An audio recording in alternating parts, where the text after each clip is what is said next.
Silent whispers, shadows of fear. Ravenwood, a small and misty town in Oregon, seemed like a peaceful place. Surrounded by tall pine trees and with a small population, it offered the tranquility of a simple life. However, for Emily Johnson, a high school student at Ravenwood High, this tranquility would soon turn into a nightmare filled with fear. Emily was a smart and introverted student. She spent most of her time studying and reading books. Her best friend, Sarah, was her greatest source of happiness. Recently, however, strange and inexplicable events had started happening in Emily's life. These events would soon drag her and her loved ones into deep terror. It all began while Emily was studying in the school library. One day, as she was alone, she started hearing strange whispers among the bookshelves. At first, she thought it was just her fatigue playing tricks on her and ignored it. But the whispers grew more distinct and disturbing. It seemed as though someone was trying to tell her something, but the voices were too faint and chaotic to understand. One night, Emily had a dream where she was walking through the library. As she moved between the shelves, she noticed a book flying towards her and falling to the ground. The cover read, "Secrets of the Other World." When she woke up, she couldn't shake off the dream's impact. When she went to school, she visited the library and actually found the book she had seen in her dream. Inside the book, she found an old and faded letter. The letter belonged to a student who had lived in Ravenwood years ago. This student described experiencing strange and frightening events in the school library. As Emily read the letter, she realized that what she was experiencing was no coincidence. At the end of the letter, there was a warning. Anyone who tries to uncover the secrets of the library will face great danger. Despite the warning, Emily's curiosity got the better of her, and she continued her research. Sarah also helped her. Together, they began spending more time in the library. One night, while they were working, the lights suddenly went out. Left in darkness, they tried to navigate using their phone lights. However, the air inside the library suddenly turned cold, and the whispers began again. As Emily tried to find the source of the whispers, she suddenly heard Sarah scream. When she turned around, she saw Sarah lying on the floor, unconscious. Panicking, Emily tried to wake her friend, but a shadow appeared between the shelves. This shadow resembled a human, but was not fully discernible. Emily, in a state of terror, tried to escape, but the doors were locked. At that moment, Emily remembered the warning in the letter. This library held the secrets of the other world, and the entities there would do anything to protect them. Emily had to find a way to save herself and Sarah. Emily began examining the old books and documents she found in the library. These documents contained clues about Ravenwood's history and the events that had taken place in the library. Apparently, years ago, a ritual performed here had released entities from another world. These entities were trapped in the library's depths and were searching for the key to their freedom. As Emily tried to discover what this key was, she encountered more frightening events. One night, while working alone in the library, she suddenly felt a cold breath on her neck. When she turned around, she saw a faceless entity staring at her. Terrified, Emily tried to run, but the entity followed her. All she could think of was waking up from this nightmare and returning to her normal life. Determined to uncover the truth behind the terrifying events, Emily and Sarah decided to venture into the oldest and most hidden parts of the library. There, they found traces of the ritual that had been performed years ago. Apparently, a mistake during this ritual had opened the gates to the other world and released the entities. Emily and Sarah needed to find a way to close this gate again. According to the information they found in old books, the ritual needed to be completed and the gate sealed. However, completing this ritual meant facing great danger. The two of them, overcoming their fears, decided to finish the ritual. Emily was shocked by this betrayal. But instead of giving up, she made a final effort to take control of the ritual and managed to seal the gate. Sarah, along with the entities from the other world, disappeared, leaving Emily alone in the library. The terrifying events at Ravenwood High came to an end, but for Emily, these events left deep scars. Having uncovered the library's secrets and prevented a great danger, Emily was hailed as a hero. However, it took her a long time to recover from the trauma she had experienced. Ravenwood returned to its peaceful days, but for Emily, this town remained a place overshadowed by fear and darkness. Years later, even though Emily seemed to have left these horrifying events behind, the memories of what she experienced in the library remained fresh in her mind. The library was renovated and made a safe place for the town's youth. However, within Emily, the whispers she heard during those dark nights still echoed. This story, which ended thanks to her courage and determination, offered an unforgettable experience for horror lovers. However, the secrets of the other world still awaited discovery. This story, detailing Emily's bravery and the terrifying events she experienced, aims to provide readers with moments of intense suspense. Maintaining coherence and ending with a surprising twist, this story offers an unforgettable experience for horror enthusiasts. Whispers in the Shadows. The small town of Stillwater, Colorado, was typically a quiet and peaceful place. Mary Thompson, a 17-year-old high school student, had grown up here, living an ordinary life. Mary was successful in her studies and well-liked among her friends. However, this peaceful town harbored a dark secret, one that Mary was unaware of. Everything started on a fall evening. Mary was walking home from school when she found an old diary on the roadside. The diary was quite old, its cover worn out. Succumbing to her curiosity, Mary opened the diary and began reading.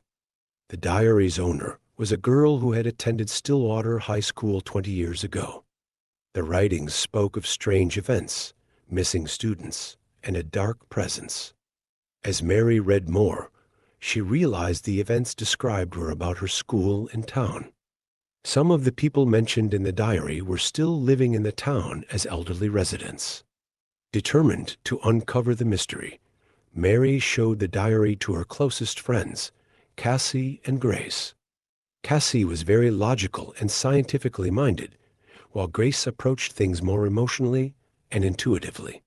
Together, they decided to track down the diary's author. The next day, they went to the school archives to research documents from 20 years ago. The diary's owner was named Emily Parker.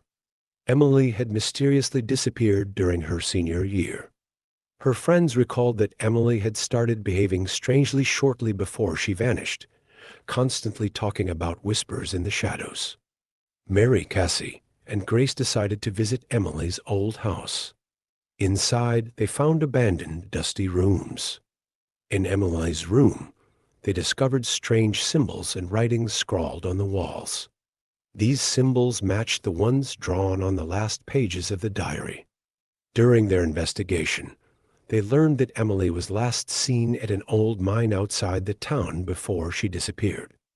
The mine had been closed years ago after several workers went missing. The townsfolk believed a dark force resided there.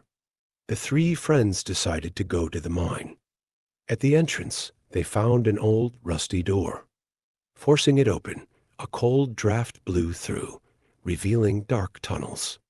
With their flashlights, they proceeded slowly, noticing more symbols and strange writings on the walls as they went deeper. Deep within the tunnel, they reached a chamber. In the center of the room stood an old stone table with candles on it. Surrounding the table was a circle of white powder and strange symbols. Mary found the last page of Emily's diary on the table. The page read, "I am about to set it free." Suddenly, the air in the room grew heavy and a cold wind swept through. A figure emerged from the shadows. It was the dark entity Emily had described. The entity began to move toward Mary and her friends. Cassie and Grace panicked and tried to escape, but the door slammed shut. Mary dropped the diary, and the pages fanned open. On the last page, there was a ritual described to send the entity back. Mary quickly read the pages and started performing the ritual. Cassie and Grace followed her instructions, redrawing the symbols and lighting the candles. The entity came closer and the room filled with a terrifying noise. When Mary read the final words, the entity screamed in agony and vanished. The room fell silent once more. The three friends took a deep breath and hugged each other. They had freed Emily's spirit, and the town was safe again. As Mary, Cassie, and Grace exited the mine, they felt relieved. However, as everything returned to normal at school and in town, they sensed that something was still unresolved. The diary, now in Mary's backpack, displayed a new note on the last page. "This is just the beginning." Mary realized there was a greater darkness behind the diary. The town's secrets were still not fully uncovered, and the darkness was preparing to return stronger than ever. The three friends had to be ready for a new struggle in the shadow of fear. Sitting on a bench in the schoolyard, Mary, Cassie, and Grace discussed the note on the last page of the diary. Cassie sought a scientific explanation, while Grace said her instincts told her the darkness would return. Mary believed the diary held more secrets and that the town would never find peace until they were uncovered. As days passed, strange new events began occurring in the town. Mary stayed up late, rereading the diary each night. With each page, she found new clues about the town's past. She understood that Emily was just the beginning and that the real darkness lay deeper. One night, as she looked at the last page of the diary once more, she found a hidden map between the pages.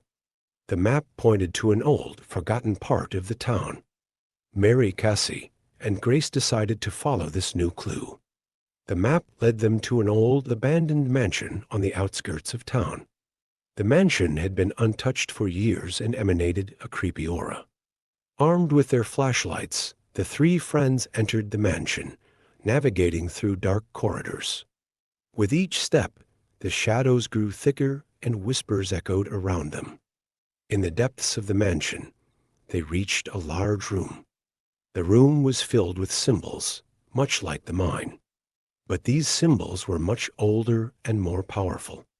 In the center of the room was a large stone slab. When Mary lifted the slab, she found a deep pit with a glowing object inside. This object held the dark entity's power. As Mary took the object, the room started to shake. The dark entity appeared once again, but this time it was stronger and angrier. Cassie and Grace stepped back in fear. Mary realized the only way to destroy the object was to take it to the town's sacred grounds. The three friends ran from the mansion with the entity in pursuit. Every step brought the entity closer. They finally reached the sacred grounds and Mary threw the object into the holy water. As the object dissolved in the water, the entity screamed in agony and vanished. The town was once again at peace, but Mary, Cassie, and Grace knew they couldn't be sure the entity was gone for good. The note on the last page of the diary still lingered in their minds. This is just the beginning. Mary, Cassie, and Grace felt stronger after their terrifying experiences.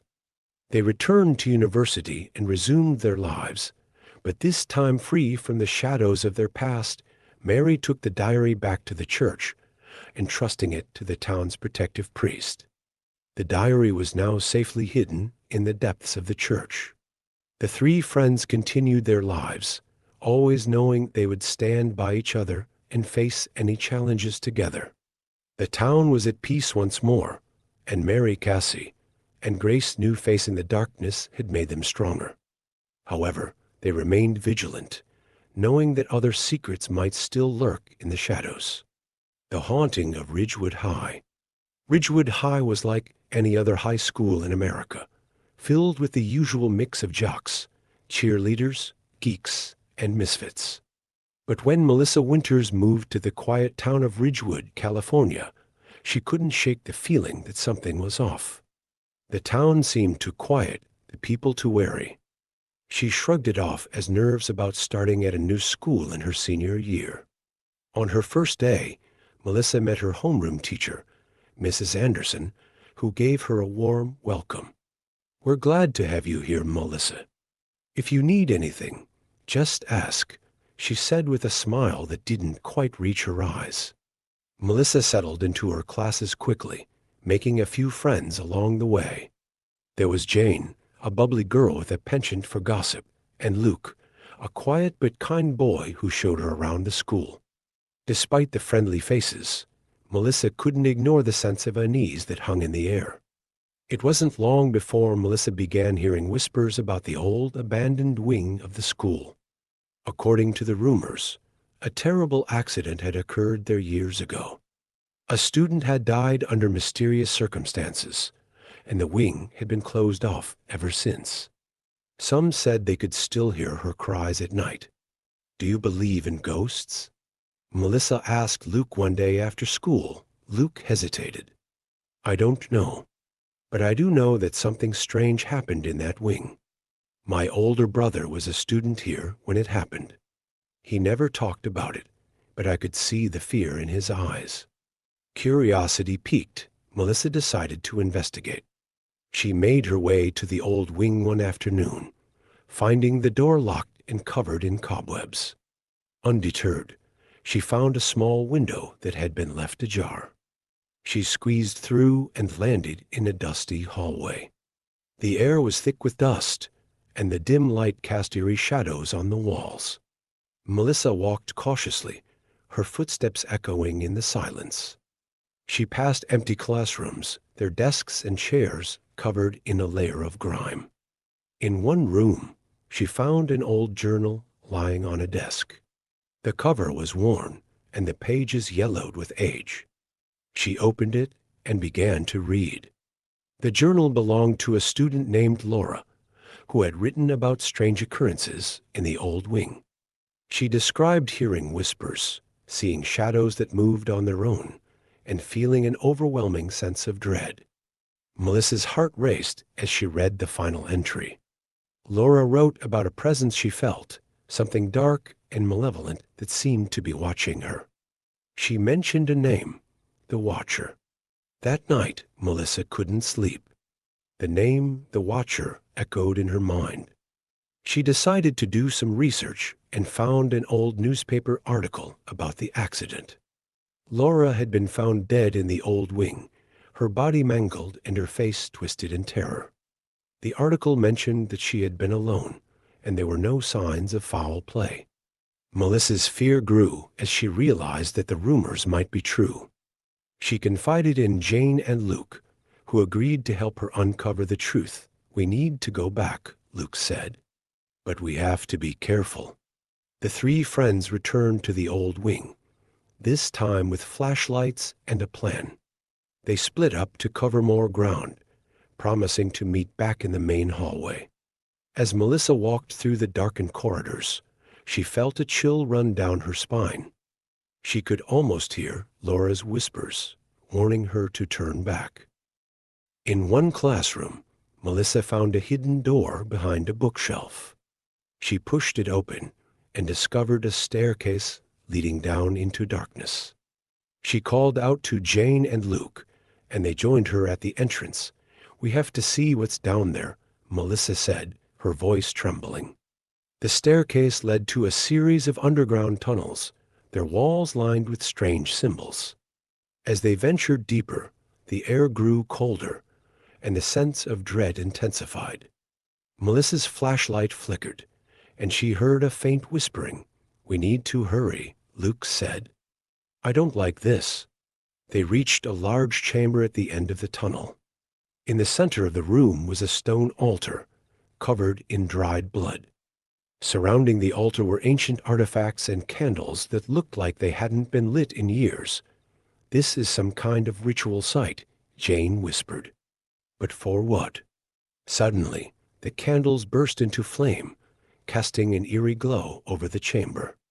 A dark figure emerged from the shadows, its eyes glowing red. It was the Watcher, a malevolent spirit bound to the school by a dark ritual. "You shouldn't be here," the Watcher hissed. "This place is cursed. Leave now, or suffer the same fate as Laura." Melissa felt a surge of fear but stood her ground. "What do you want from us?" The Watcher sneered. "To feed on your fear, to keep the curse alive. Laura tried to stop me, but she failed. And now you will too." Realizing they were in grave danger, Melissa, Jane, and Luke turned and ran. The tunnels seemed to twist and change, making it hard to find their way back. The Watcher's laughter echoed around them, growing louder and more menacing. Finally, they found the staircase and scrambled up, slamming the hidden door behind them. They raced through the old wing, not stopping until they were back in the main school building. The experience left them shaken, but they knew they couldn't ignore what they had seen. They decided to go to the police, but when they returned to the old wing with the authorities, the hidden door and tunnels were gone. There was no evidence of the ritual site or the Watcher. Despite the lack of proof, Melissa, Jane, and Luke vowed to stay vigilant. They knew the Watcher was still out there, waiting for its next victim. The old wing remained closed, a dark secret hidden within the walls of Ridgewood High. Years later, Melissa returned to Ridgewood for a class reunion. The town had changed, but the sense of unease lingered. As she walked through the halls of the school, she heard a faint whisper, "Melissa." She turned, her heart pounding. There, in the shadows, she saw a familiar figure. It was Laura, her eyes filled with fear. "You have to stop him," Laura whispered. "The curse is spreading." Before Melissa could respond, Laura vanished, leaving her alone in the empty hallway. Melissa realized that the fight wasn't over. The Watcher was still out there, and it was up to her to stop the curse before it claimed more lives. Melissa took Laura's warning seriously and reached out to her old friends, Jane and Luke. They had also returned to the town and quickly responded to Melissa's call. The three decided to return to the abandoned wing one last time to face the Watcher and break the curse once and for all. Equipped with modern gear, powerful flashlights, and their cell phones, they headed to the school's old wing at midnight. This time, they were determined to confront the Watcher and end the terror. As they descended the stairs into the dark tunnels once more, they reached the ritual chamber. This time, the room looked different. The candles were already lit, and the air was heavy with the smell of sulfur. On the stone altar lay ancient ritual books and pages filled with strange symbols. Melissa carefully examined the pages and found a ritual to break the curse. This ritual would strip the Watcher of its power and bind it forever. Melissa, Jane, and Luke exchanged determined glances. This was their only chance. Melissa placed several candles around the altar and drew a circle, as instructed by the old book. Luke prepared the necessary items: salt, ancient coins, and a piece of red cloth. Jane read the ritual steps aloud, helping Melissa with the incantations. As they began the ritual, the temperature in the room dropped suddenly, and the candle flames flickered. The presence of the Watcher was palpable.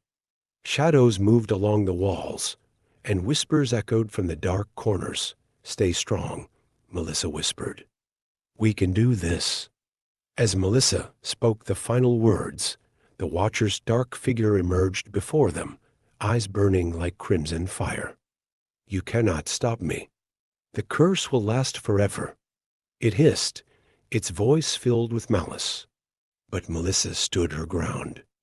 She spoke the last incantation with force and sprinkled salt on the altar. Luke and Jane placed the coins around the altar as Melissa threw the red cloth over the Watcher. The entity screamed and recoiled. The Watcher's screams echoed as the room's walls began to shake. The shadows dissipated, and the candle flames extinguished. Finally, the Watcher vanished with a burst, leaving the room in silence. Melissa, Jane, and Luke embraced each other, tears of relief streaming down their faces. They had broken the curse and freed Ridgewood High from the Watcher's terror. In the aftermath, Melissa, Jane, and Luke decided to leave Ridgewood High's dark past behind. The school was renovated, and the old wing was reopened, now a safe place for students. Melissa realized how much the experience had changed her, vowing to never let fear control her life again. Ridgewood High's curse was finally broken, and the town slowly returned to normalcy. The school became a place of learning and growth once more, free from the haunting presence that had plagued it for so long. Melissa took the microphone and addressed the crowd. We faced our fears and stood up against the darkness that threatened our school. Today, we celebrate not only the reopening of Ridgewood High, but also the courage and strength we all have within us to overcome our greatest fears. The audience erupted in applause, and for the first time in years, the halls of Ridgewood High were filled with hope and joy. Life returned to normal for Melissa, Jane, and Luke, but the bond they shared from their harrowing experience remained unbreakable. They continued to support each other through the ups and downs of life, knowing that together they could face anything. Melissa pursued her passion for writing, chronicling their adventure in a novel that became a bestseller. Jane went on to become a psychologist, helping others overcome their fears and traumas. Luke, inspired by their journey, became a teacher, dedicated to guiding and protecting the next generation of students. Years later, as Melissa walked through the halls of Ridgewood High during another reunion, she felt a sense of peace. The school, once a place of fear and darkness, was now a beacon of light and learning. The Watcher was no more, and the curse had been lifted. In the quiet of the evening, as she stood by the old wing's entrance, she whispered a silent thank you to Laura and all those who had suffered. Their spirits were finally at rest, and the legacy of their bravery would live on in the hearts of those who remembered. And so, Ridgewood High's haunting ended, replaced by a story of courage, friendship, and the triumph of light over darkness. The lessons learned and the strength gained from their ordeal would continue to inspire generations to come.